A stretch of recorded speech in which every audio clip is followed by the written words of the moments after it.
We had a really, really good debate today. I thought some of our members made the points that I would like to make. We passed a budget today that was balanced, and it's the budget that was proposed by Governor Rauner earlier this year, and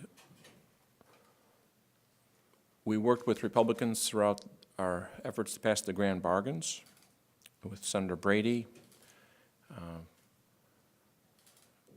Senator Radogno, and others, and as a result, we got ideas from them. And so we got a compromise. The only unusual part about the compromise is that the Republicans didn't actually vote for it, but it's the work product of the compromise. And I think that's really important to understand. The significance of this is that people actually voted. We actually acted.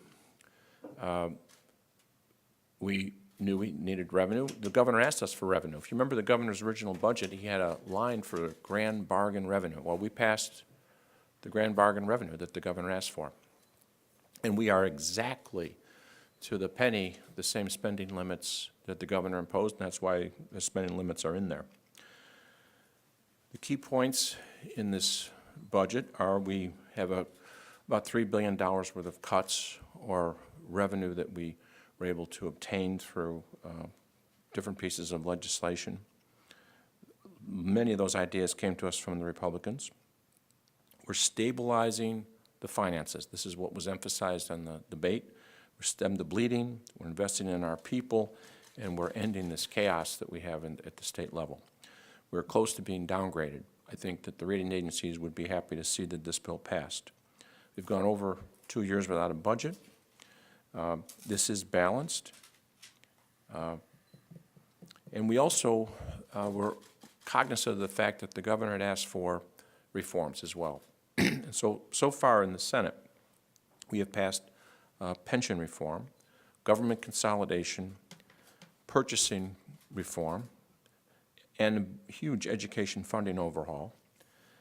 And we attempted to pass a property tax freeze, which received over 30 votes.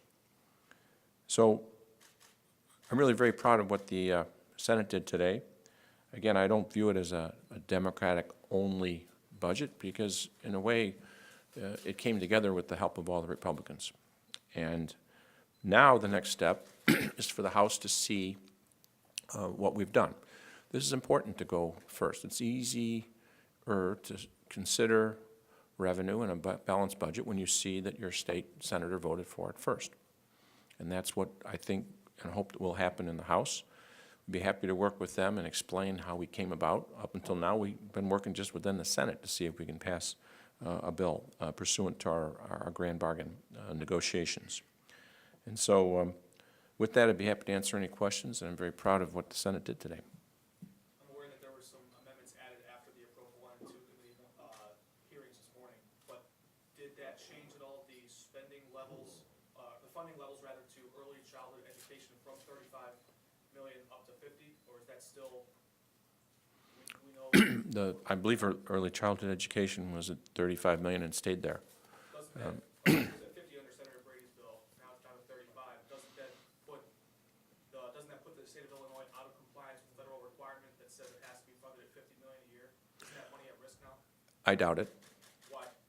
Because I'm not that familiar with any previous commitment to be in compliance with the federal guidelines. So I'll be happy to look into it. Certainly, we do have $250 million more, $250 million more in the education budget. So if you're right, and we need to shift $15 million, the good news is that our budget has an over $200 million surplus. So if it's possible that we need to fill in that $15 million gap or $15 billion gap, we have $200 million in surplus that was not found in the governor's budget. I have a look on your face that I'm not explaining myself well, so ask me it again if you still have a question. If you're right, and we need $15 million for early childhood, which I'm not familiar with, any federal regular. Okay, we'll look into that, and if that's the case, there's 200 million, 203 million left over in our budget. So what happens to property tax freeze at this point? The governor spent a half hour on Facebook Live today, mostly talking about it. I'd be happy to work with them to pass the property tax freeze. But it has to pass. Well, he also said 2 years is not enough. Well, in July of 2015, when Senator Radogno filed a 2-year property tax freeze, it was enough. So that's what we're basing our belief that we can pass property tax freeze. We called one the other day and it got 33 votes. I think that was a 2-year property tax freeze, so that's why I'm optimistic. You have said 2 years is plenty. I mean, going beyond that would be disastrous for schools, et cetera. Are there ways that you can fashion a 2-year freeze with fewer exemptions or that sort of thing? I'll be happy to work with them on it. The main thing is to pass a budget that's balanced. That was the key to being a governor, is to pass a budget. And we acknowledged in the Senate, in the grand bargain, that the governor wanted structural reforms, so we've already passed a good number of them. And again, we haven't passed any property tax freeze yet, so I think we should work with them to see how we can get one passed. And the reason why it's a big concern is because all school districts are not created equal in the state of Illinois, and there's some really wealthy ones and real poor ones. So when you cut their money off, any growth, or if you freeze them for 2 years, it's a big problem for them. That's what the problem is.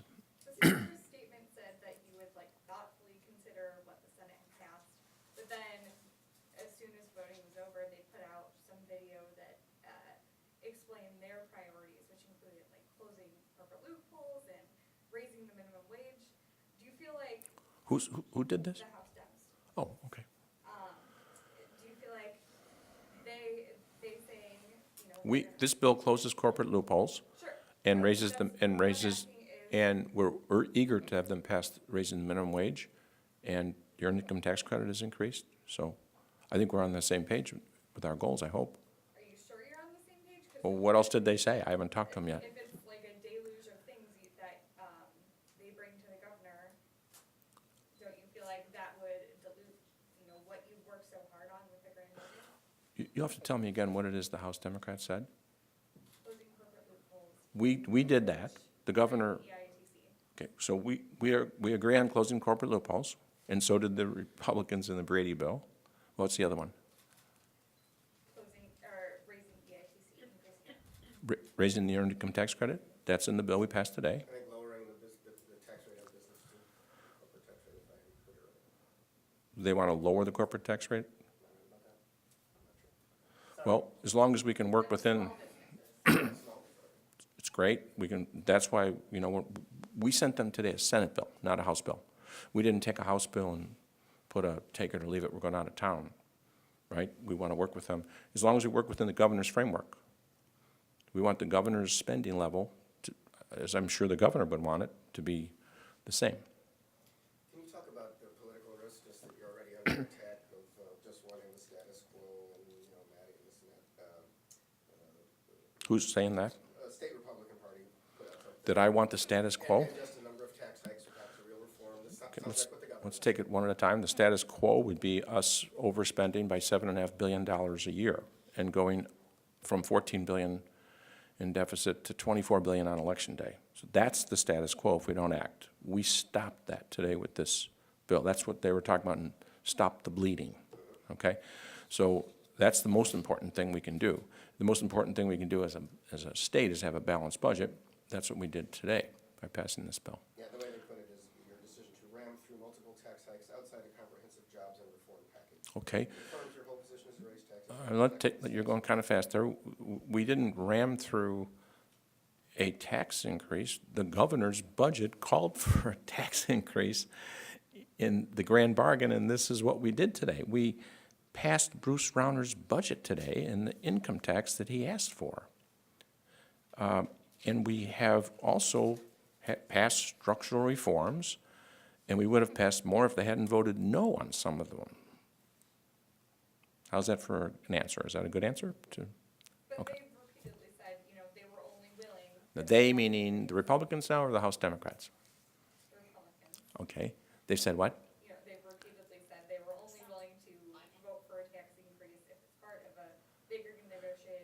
That's correct, and that's why they voted no, because they apparently want to get more in their negotiated package. I'm just pointing out what we've already done, and I've commented to you about what we've still are willing to do, that being this property tax freeze. How will the retroactive aspect of the tax increase be handled? I mean, how will taxpayers see that change in their taxes? Well, it is retroactive because the fiscal year we haven't had any money to pay the current half of this fiscal year, nor next fiscal year. We're overspending by $7.5 billion every year, so the purpose is to raise the money this year. But Yeah. how is the Department of Revenue gonna handle that? How will taxpayers see that? Well, some people pay quarterly estimates, and some people pay, have monies withheld. Just like when the income tax went down, people withheld, less money was withheld, now more money would be withheld. We're going back to a rate that's lower than it was 2 years ago. Not long ago, the governor put out a fundraising letter saying you deserve a state budget with no tax increase. Now, I know But he it's didn't not- propose this, he didn't propose a state budget with no tax increase. Senator McCarter did. We've talked with him and got some ideas with Senator McCarter. The governor proposed a budget that had a tax increase, and we just passed it for him today. I have no idea, because if you said that, he just said that we don't need a tax increase, and then he called for one, that's inconsistent. So who knows how I could answer what he's gonna do in the future. Is there a trust problem or a problem with trying to predict what the governor's gonna do? I'd be happy to sit down and work with them, continue to compromise. Any meetings set in that regard? No, but I'd be happy to go if he wants to call one. That 2-year property tax freeze offer that you made last week still on the table, or have you scrapped it? You know what? We tried to call it, and we got votes on it. You can see the roll call. So I'll just go on that. We got over 30 votes from Democrats, I think. So that's a good start. And then we have Senator Redonio's bill that she introduced in July of 2015, which was a 2-year property tax freeze, which I assume she did in conjunction with working with the governor. So I don't know why that wouldn't be a good starting point. You're close with Leader Adonio. Did she indicate why she wasn't on the floor today? She listened to the debate? No. This may be beyond the scope of where we're at, but President Trump put out a budget today. Any President Trump, you know what? I hadn't even thought about that for so long. Medicaid cuts and all that, you're not sure how that fits into any of this at this point? Well, of course, we're very concerned about the Medicaid as it affects the federal government and the Affordable Care Act as well. And but we did our budget assuming that there's not going to be any changes in there. Okay? Yeah, it's $13 billion. The governor's budget did not deal with the backlog. So we'll have to see what the Republicans in our negotiations were insistent on covering the backlog. So we'll have a discussion with them and see what they want to do. Why the decision to frame this around the governor's budget proposal as opposed to the way you had worked it out last? Because he's the governor, and he introduced a balanced budget if we filled it with revenue, and that's what we did today. I mean, if you're trying to get the governor to sign a budget, wouldn't it make sense to start with what the governor actually introduced? And that's what we did. Did you just say the governor introduced a balanced budget? If we filled the whole, it said grand bargain. There was a $4.5 billion, 4.6 grand bargain. So, Well, you've said a number of times, Mr. President, that we gave the governor the budget he wanted. And I don't know if you're on the internet very much, or TV, but the governor's all over there with his roll of duct tape. And it seems like his message is maybe got a better. well, first of all, are you suggesting I don't have the internet? Not everybody spends a lot of time on it. I mean, cell phones, internet. I have a cell phone, I have an internet. Not everybody uses those. But I don't know if you had a chance to see the governor and his roll of duct tape, and he's gonna get the entrenched politicians. He kind of forgets to mention he's governor, by the way, but he said he wants the entrenched politicians to know that duct tape isn't good enough. I'm just wondering if there's some Look. concern that his message is gonna bake in. I don't know what the duct tape refers to.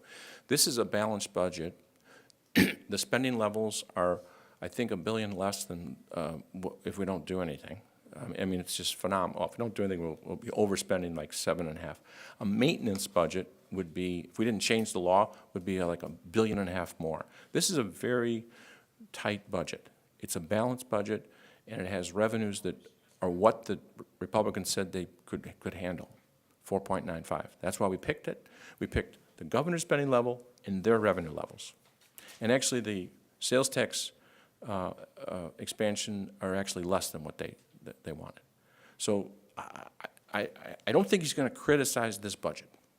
And he really can't criticize the taxes that he asked for, so, in his budget. So now the question is the nature, I guess, of the structural reforms, and we've already passed pension reform exactly the way he wanted it. We passed government consolidation, and I don't think they understand if they want to get more, they have to get more Republicans to vote for more consolidation. The people from Chicago are willing to vote for consolidation because we're already consolidated. Okay? The purchasing reform saves $72 million, and it's agreed to by the Republicans. The education funding overhaul, in spite of their rhetoric, is their bill. So, I mean, we've passed these reforms that I don't even think the Speaker even offered to consider, right? So, please, I mean, this is a complete package. And I asked the governor to stop campaigning just for a few months ago, just get passing a balanced budget and compromising on these reforms, and let's get out of here, okay? If this doesn't happen by May 31st, will it happen? Well, we'll still have to work after that. It'd just be harder to pass the budget. That's all. Does this pay bills we owe, like the universities? This has a supplemental for fiscal year 17. And so we appropriate money for the remainder of this year. We also have, and they haven't been funded since January 1st. And then next year, starting July 1st, we have an appropriation for education. There's a 10% cut that at this point in time they'd be happy to have and fully fund the MAP grants. And so, again, you're going to have a hard time criticizing individual parts of this budget because it's the product of negotiations with Republicans. The taxes are products of negotiations with Republicans. The only thing you're missing are Republican votes because apparently there's some more reforms that the governor wants, even though we've passed a lot of those as well. So I'm willing to continue to negotiate with him, but more importantly, now the House has to take these up. And those House Democrats, if they're seeing this for the first time, I think maybe last night they may have seen it, I would urge them to consider these factors. Think about the fact the governor has to sign this. Try to work within these frameworks that we're working on, and I think they'll find this is a very well-crafted budget. Of course, we're open to suggested changes. That's why it's a Senate bill that they can amend.